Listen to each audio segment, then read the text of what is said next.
What's up, YouTube? Thank you guys so much for joining back to the channel. So today is your stimulus package update as of June 7th, 2020. And today I want to touch on the unemployment information that the Bureau of Labor Statistics released as of last Friday. Now, they made a mistake with the unemployment rate information. They stated that the latest unemployment as of May was 13.3%, which is phenomenal news. This is actually a significant decrease over the previous months of March and April. Now, the only issue with that is that the actual unemployment rate was 16.3%, which is significantly higher, basically almost 20%.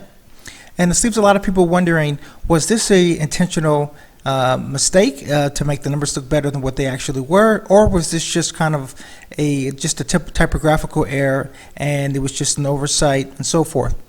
Now, here's what we do know. We know that we know what occurred and we know why it occurred. So as a result of the error, the Bureau of Labor Statistics came out and they provided an addendum, if you will, to the unemployment information. And they stated that it has to do with a misclassification of people who were temporarily unemployed. So people who were temporarily unemployed during the corona shutdown were incorrectly mislabeled as being employed but absent, which was incorrect.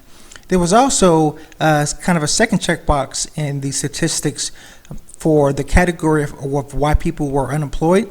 So there's an other reason category that the Bureau of Labor Statistics follows. And it's situations when a worker decides to take leave, including vacation or care for a child or relative or so forth. But when the coronavirus pandemic took hold in March, the other reason category was applied to some people who were actually temporarily forced out of work due to the coronavirus related closures. So those are the two reasons why the information for the unemployment rate were significantly lower than what they should have been. So let's go back to the main question. Was this an intentional error, or was this just more of an oversight? We're not exactly sure, but here's what we do know. We know why this is important. We know that it triggered a massive rally last Friday in the stock market. As a result, the stock market went up 2.5%, which was phenomenal. The stock market has just been on a tear recently. We also know that a lot of economists and so forth were very surprised at the numbers because they were anticipating the numbers to be significantly higher than that, which turns out that they should have been. And this also points to a trend, an overall trend based on the numbers that they released, showing that the jobless claims have steadily lowered, which is phenomenal. As a matter of fact, the great Donald J. Trump even tweeted stating that really big jobs report. Great going, President Trump. Kidding, but true. If that's not a pat on the back, I don't know what is.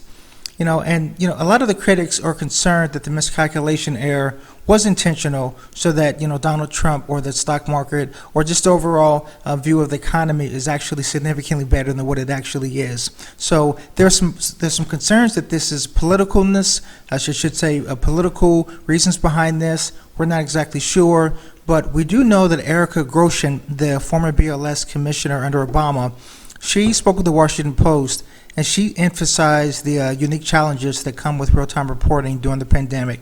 So she obviously has a lot of information about the reporting issues, the number of people that are involved, the coordination involved, and just how easily something like this can happen, particularly when you have so many people who are reporting on this information who work for the Bureau of Labor Statistics.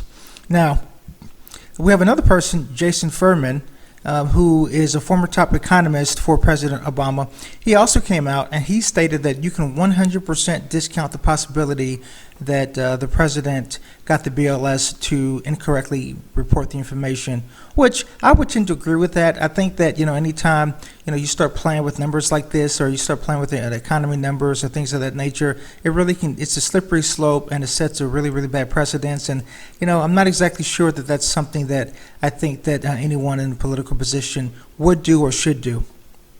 So that's a concern of mine, but it's a concern of a lot of people, but I'm going to err on the side of caution and say that it was a mistake.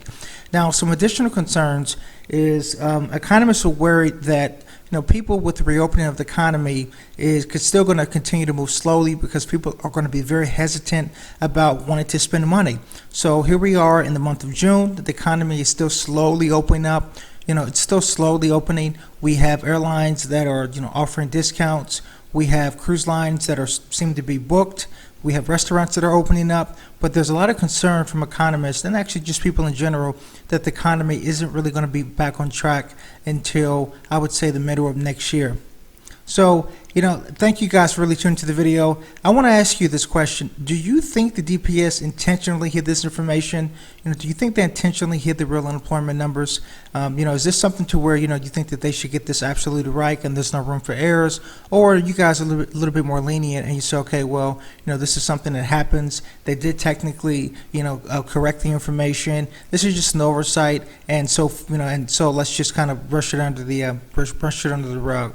One other question I have for you also is, do you guys think that this is going to affect the stock market at all? If you're not aware already, the stock market is almost back to all-time highs.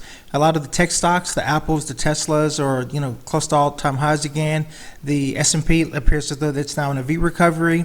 And that little last boost last week certainly helped out a lot with that 2.47%. So do you guys think that we're fully recovered, or that we're getting there well on our way, and that we've seen the bottoms?